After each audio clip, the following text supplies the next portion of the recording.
For what purpose does Mr. Biggs seek recognition? Move strike the last word. Gentleman is recognized. Thank you. It's my understanding that the purpose of this bill in the ANS is actually to provide a choice of forum for the victim of sexual harassment and sexual assault. That's my understanding. And I think that is a worthy and noble cause.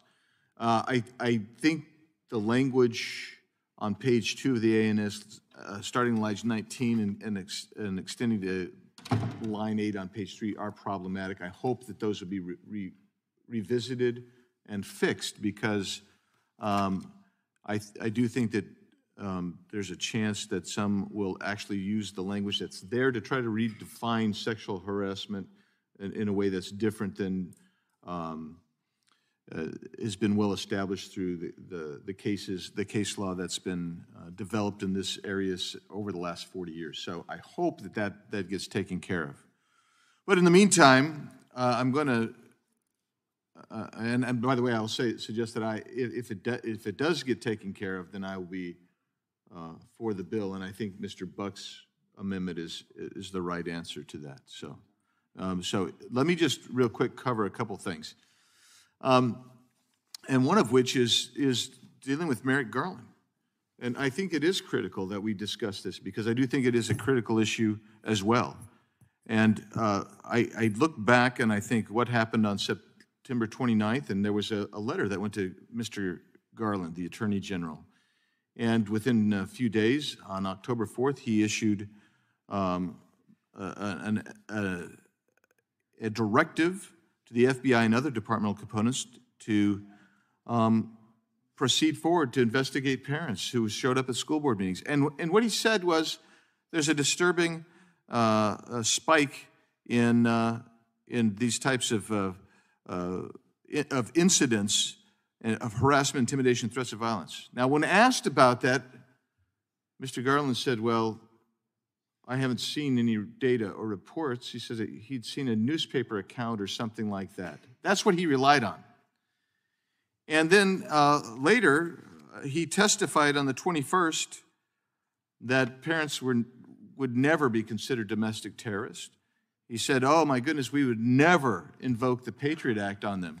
And a whistleblower has come forth that the day before that took place said that indeed the Criminal Investigative Division and Counterterrorism Division of the FBI was pressing forward and putting a tag on parents who showed up.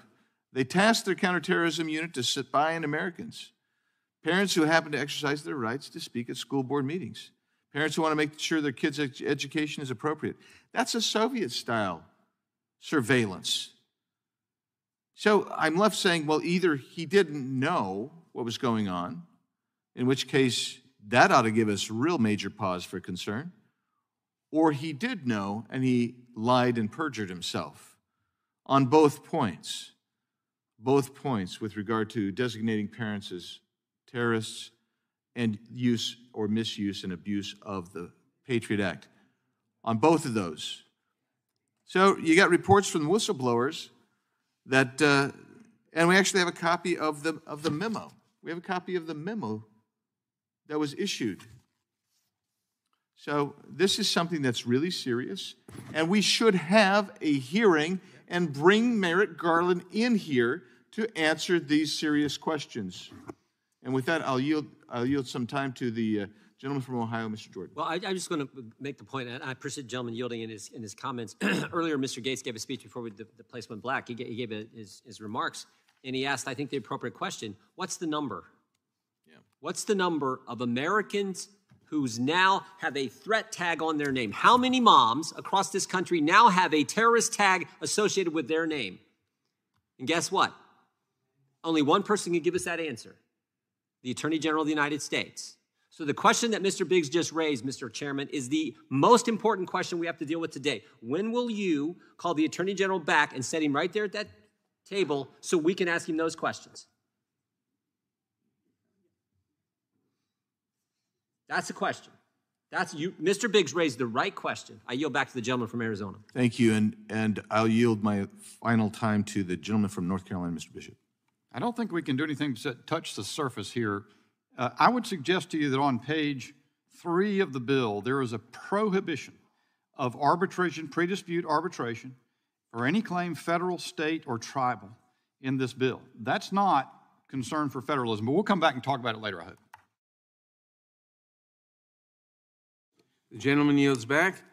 We have 2 votes on the House floor.